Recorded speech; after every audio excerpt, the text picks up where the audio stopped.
You can watch the storm gather on the horizon. You can feel the earth begin to tremble beneath your feet. You can smell the smoke before you see the fire. There are disasters that announce themselves, that give you a moment, however brief, however desperate, to run, to hide, to brace yourself against what is coming. And then there are the other kind. The kind that arrive without a sound, without a warning, without a single sensory signal that anything in the world has changed.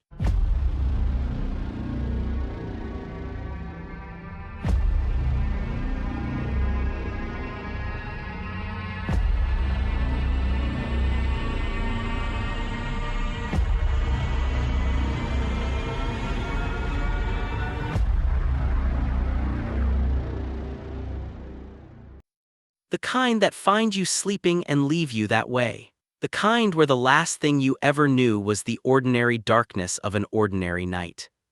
Lake Nyos on the night of August 21, 1986 was the other kind. In the highland villages of northwestern Cameroon, in the shadow of an ancient and dormant volcano, nearly 2,000 people went to sleep that Thursday evening with no reason to believe they would not wake up. Farmers who had worked their fields all day, mothers who had put their children to bed. Old men who had sat outside in the cooling evening air and watched the stars appear over the crater lake that had always been there, that had always been quiet, that had always been simply a part of the landscape of their lives. They slept, and in the space of a few minutes while they slept, something came out of the lake and killed them. Not with fire, not with flood, not with any of the dramatic, visible instruments of natural destruction that the human mind instinctively fears. It came as a cloud.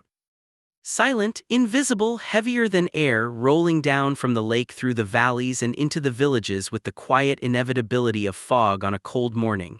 It came as carbon dioxide, and it killed almost everything it touched. This is the story of the Lake Nyos disaster. It is a story about a geological phenomenon so rare and so poorly understood that when it happened, the scientists who arrived to investigate it barely had the vocabulary to describe what they were seeing. It is a story about villages erased in minutes, about survivors who woke to find everyone around them dead, about cattle standing rigid in fields and birds fallen from trees, and a landscape of death so complete and so strange that the first people to arrive thought they had stumbled into the aftermath of a chemical weapons attack. But it is also a story about the extraordinary effort to understand what happened, to prevent it from happening again, and to grapple with the terrifying realization that dozens of other lakes in this same volcanic region might be silently, patiently waiting to do exactly the same thing. To understand Lake Nyos, you need to understand what it is, and what it is beneath its deceptively serene surface is a bomb. The lake sits in the crater of an old shield volcano in the Oku volcanic field, part of the Cameroon Line, a chain of volcanic mountains and hills that runs from the Gulf of Guinea inland across Cameroon, one of the more geologically active zones in Central Africa. The volcano beneath Lake Nyos has not erupted in any historically recorded period. By the standards of volcanic activity, it is quiet, but quiet does not mean dead. Deep beneath the lake, magma continues to release carbon dioxide (CO2), which seeps up through the rock and into the water column above. This is not unusual. Many volcanic lakes accumulate dissolved CO2 from subterranean sources. What made Lake Nyos and a handful of other lakes in the region uniquely dangerous was a combination of factors that turned an ordinary geological process into a catastrophe waiting for its moment. The key factor is stratification. Lake Nyos is deep, over 200 meters at its deepest point, and its waters do not mix the way most lake waters do. In most lakes, seasonal temperature changes, wind action, and other forces cause the water column to turn over periodically, allowing gases dissolved in the deep water to escape gradually and harmlessly into the atmosphere. Lake Nyos, sheltered in its volcanic crater, protected from wind, warmed in its upper layers by tropical sun, does not turn over in this way. Its deep water stays deep, and as decades and centuries pass, that deep water quietly and visibly, continuously accumulates dissolved CO2 from the volcanic source below, building up, and up, and up like carbonation in a bottle that no one has opened, under pressure that no one can see or measure or feel from the surface. By 1986, the deep waters of Lake Nyos were saturated with carbon dioxide to a degree that, in retrospect, made some kind of release almost inevitable. The lake was, in the technical language of the scientists who would later study it, supersaturated, holding far more dissolved gas than the water chemistry could stably maintain. It was a system under enormous internal pressure, waiting for a trigger, and on the night of August 21, it found one. The exact trigger is still debated by scientists. It may have been a landslide on the lake's shore, displacing enough water to disturb the deep layer. It may have been a small volcanic event beneath the lake floor. It may have been something as subtle as a cool wind disturbing the surface layer just enough to begin a mixing process that the saturated deep water turned into a catastrophe. Whatever the cause, something disturbed the stratification of Lake Nyos in the late evening hours of August 21, 1986. Deep water began to rise. As it rose, the pressure on the dissolved CO2 decreased. As the pressure decreased, the gas began to come out of solution. And as the gas came out of solution, it made the water around it lighter, which caused that water to rise faster, which decreased the pressure further, which released more gas, which made more water rise, a runaway feedback loop. A geological chain reaction, accelerating beyond any possibility of interruption in the space of minutes. What happened next is called a limnic eruption. It is one of the rarest and most dangerous natural phenomena on Earth, and before Lake Nyos, it had been so poorly documented that many scientists weren't entirely sure it could happen on this scale. The lake didn't explode in the way a volcano explodes. There was no fire, no lava, no dramatic column of ash rising into the sky. Instead, it erupted upward in a massive fountain of water and gas. Eyewitness accounts, and there were very few because almost everyone close enough to witness it clearly did not survive, describe a tremendous roaring sound, a sensation of the earth shaking, and a great column of water shooting up from the surface of the lake, reaching perhaps 80 to 100 meters into the air before falling back in a wave that surged over the lake's shores. The wave, estimated at as much as 25 meters high in places, stripped vegetation from the surrounding hills and carried with it the evidence of the violence that had just occurred. But the water was not what killed was the gas. Limnic eruption released an estimated 1 cubic kilometer of carbon dioxide, 1 cubic kilometer, into the atmosphere above the lake in a matter of minutes. To put that in some kind of physical context, imagine every swimming pool in a large city suddenly releasing its water as vapor into the air above it all at once. The volume of gas was staggering, and carbon dioxide, crucially, is denser than air. It does not disperse upward into the atmosphere the way lighter gases do. It sinks, it flows. It fills low-lying areas the way water fills low-lying areas, following the contours of the terrain, pooling in valleys, flowing down slopes, seeking the lowest points in the landscape. And the landscape around Lake Nyos is a landscape of valleys and low-lying villages, nestled between hills, exactly the kind of topography that would channel and concentrate a flowing mass of invisible heavy gas. The CO2 cloud rolled off the lake and down into the valleys at an estimated speed of between 40 and 70 kilometers per hour, fast enough to outrun a person, even a person who knew it was coming, which no one did. It reached the first villages within minutes. Carbon dioxide kills not by being toxic in the way that cyanide is toxic. It does not poison the blood or destroy tissue, but by displacement. It displaces oxygen. In a concentration high enough, breathing air that is predominantly CO2 is effectively the same as not breathing at all. The body's oxygen saturation drops catastrophically fast, within seconds, and the result is loss of consciousness followed by death. The concentration of CO2 in the valleys around Lake Nyos that night was, in places, high enough to kill in under a minute. People who were awake may have had time to feel suddenly dizzy, to sense that something was terribly wrong with the air before the darkness took them. People who were already asleep simply never woke up. In the village of Lower Nyos, which lay directly in the path of the cloud, virtually the entire population died. The village of Cha, the village of Fang, smaller settlements and farms scattered through the valleys below the lake. The cloud moved through them like a tide, and in its wake it left a landscape of terrible stillness. People lying where they had fallen or where they had slept. Cattle dead in their paddocks, standing or lying exactly where the gas had found them. Dogs, chickens.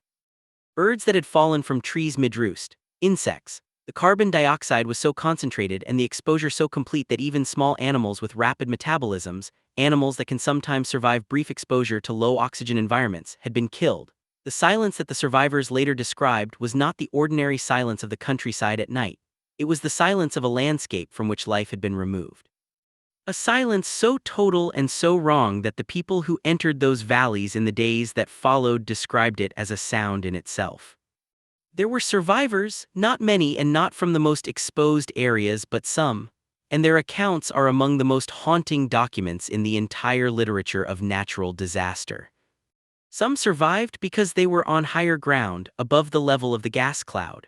The CO2 layer, dense and slow-moving, did not rise much above the valley floors in many areas. People on hillsides or in elevated positions found themselves unaffected, looking down in confusion at villages that had gone inexplicably silent. Some survived because the cloud was not uniformly concentrated. Its edges were thinner, the exposure briefer, and people on the periphery lost consciousness but recovered before the damage became fatal. One of the most remarkable survivors was a young man named Ephraim Chi, who described waking in the night to find he could not move, could not breathe properly, felt a terrible weight on his chest. He lost consciousness. When he woke hours later, he found his family dead around him. He was alive for reasons that neither he nor the scientists who later interviewed him could fully explain, a slight difference in where he lay in the room, perhaps, or a subtle variation in the concentration of the gas that had flowed through his home. Survivors spoke of a smell. This is scientifically interesting because pure carbon dioxide is odorless. The smell they described, something like gunpowder or bad eggs or something hot and sulfurous, was probably hydrogen sulfide and other volcanic gases mixed into the CO2 release. It was a smell that meant nothing to them, that had no established cultural meaning as a warning sign, that was simply strange and out of place in the night air before the darkness took them. Some survivors woke with skin lesions with blisters as if they had been burned.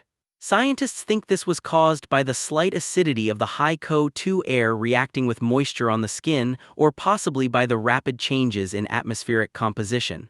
Their mouths tasted of acid, their bodies felt heavy and strange.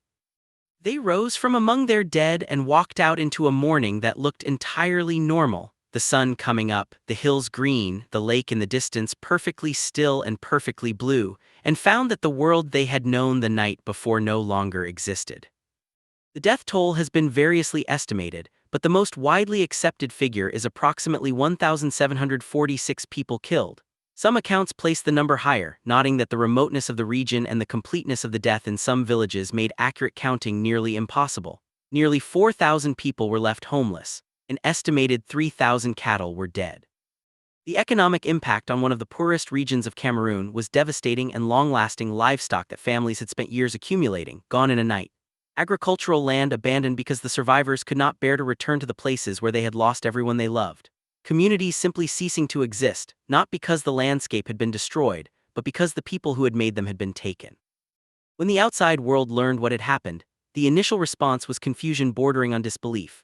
The first reports to reach the Cameroonian government described a disaster of unclear nature, mass death in remote villages, bodies with no obvious injuries, no fire damage, no flood damage, no evidence of any conventional catastrophe. Early theories in the international press included a terrorist attack, a chemical weapons test, a volcanic eruption of some kind. A team of Cameroonian soldiers sent to investigate the area found themselves disoriented and nauseated, residual CO2 still pooling in the lowest areas, and retreated. The sheer otherness of what had happened resisted the frameworks people instinctively reached for. Scientists arrived within days, French, American, British. And Cameroonian researchers descended on Lake Nyos trying to understand what they were seeing. The evidence was there. The wave damage on the lake shores, the dead vegetation at the waterline, the smell still lingering in the valleys, the distinctive post-mortem presentation of the victims. The conclusion emerged gradually but clearly. This was a limnic eruption, a catastrophic release of dissolved gas from the deep waters of a volcanic crater lake. It was not, strictly speaking, unprecedented. There had been a smaller event at nearby Lake Manawan just 2 years earlier in 1984, killing 37 people. But the Manawan event had been so small and so poorly understood at the time that it had not generated the scientific attention that might have provided warning of what Nyos was capable of. The scientific investigation of the Lake Nyos disaster was one of the most intensive and consequential in the history of volcanology and limnology. Researchers had to develop new frameworks, new measurements, new models to understand what had happened and what might happen again. They found that the deep waters of Lake Nyos were still heavily charged with CO2. The August eruption had released enormous quantities but had not depleted the reservoir. The lake remained, in the years after the disaster, a continued threat. The natural recharge from the volcanic source below was ongoing. Given enough time, decades perhaps, or a century, the deep water would saturate again, and then, given another trigger, it would erupt again. The realization that Lake Nyos might be waiting to kill again, and that other lakes in the region might be in similar or worse condition, produced one of the more remarkable engineering interventions in the history of disaster prevention. The solution, developed by scientists over the years following the disaster, was elegantly simple in concept and enormously difficult in execution: degas the lake. If the dissolved CO2 could be continuously released in small, controlled amounts rather than allowed to accumulate toward another catastrophic eruption, the danger could be managed. The method chosen was a pipe system, long, flexible pipes extending from the surface of the lake all the way to the deepest, most CO2-saturated water.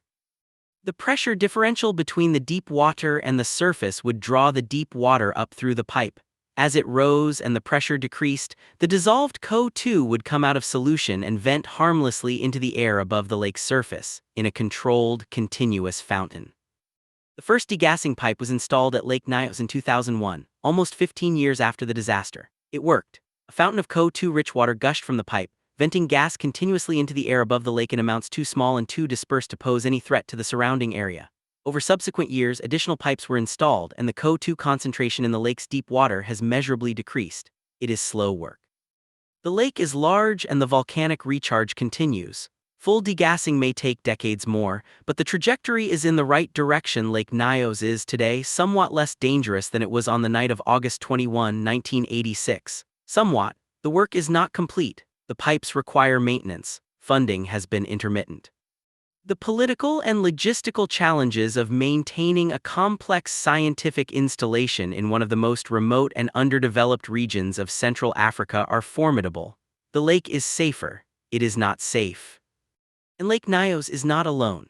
Lake Kivu on the border of the Democratic Republic of Congo and Rwanda is a vastly larger body of water sitting over an active volcanic system, and it is estimated to contain approximately 300 times more dissolved CO2 than Lake Nyos did before its eruption, along with significant quantities of dissolved methane.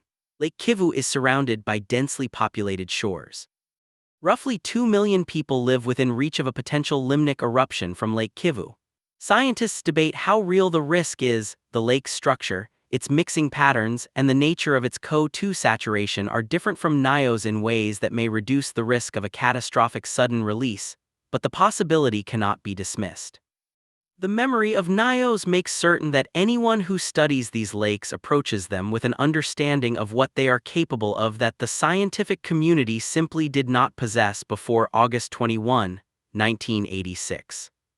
There are things that the Lake Nyos disaster did to science, and there are things it did to the people who survived it.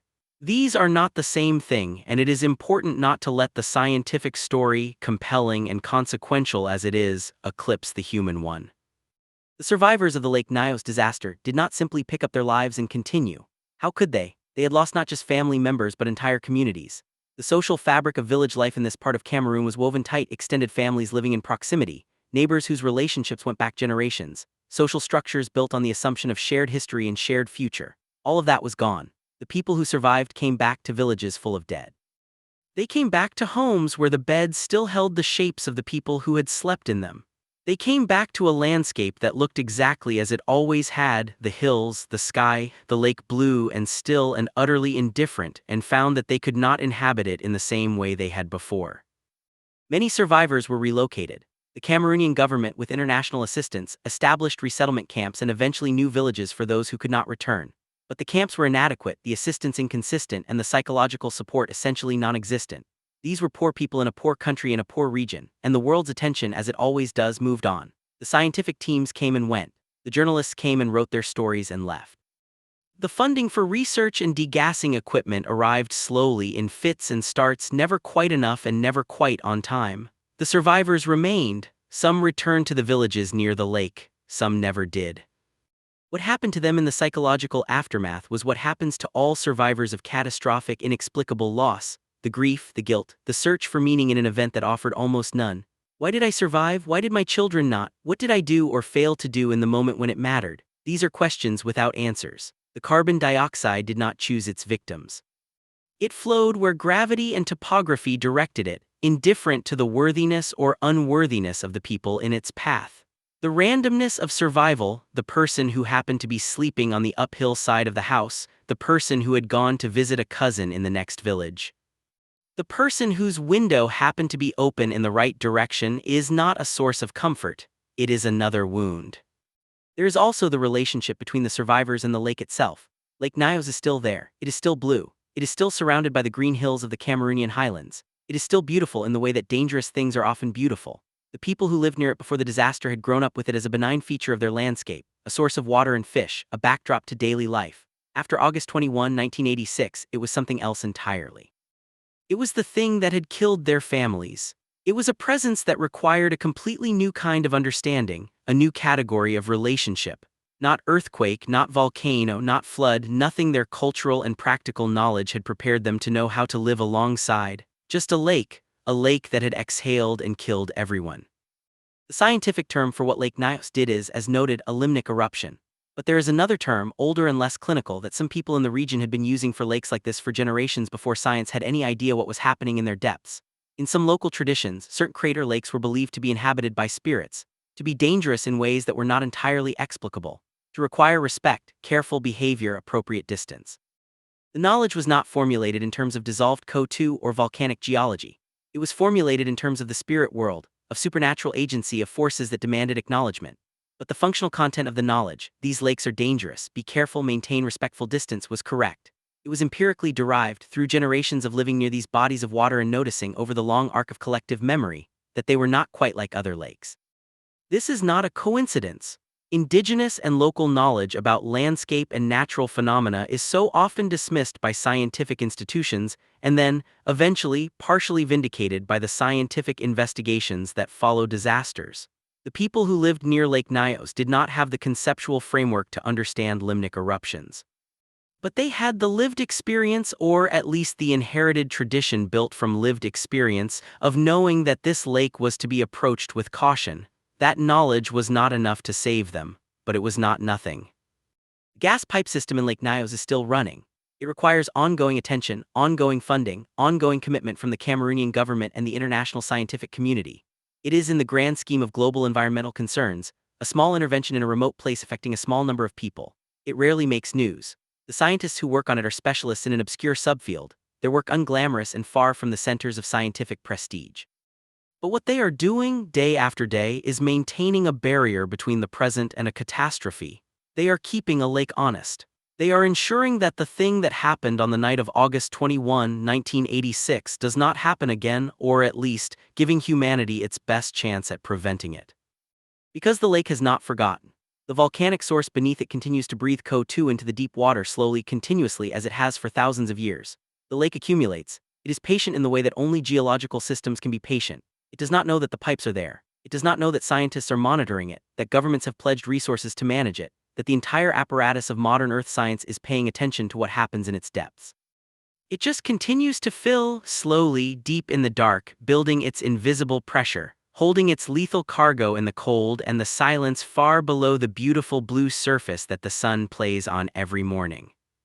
There are nearly 2,000 people in the ground around Lake Nyos who went to sleep one Thursday night in August and never woke up. They did not know what was coming. They had no way to know.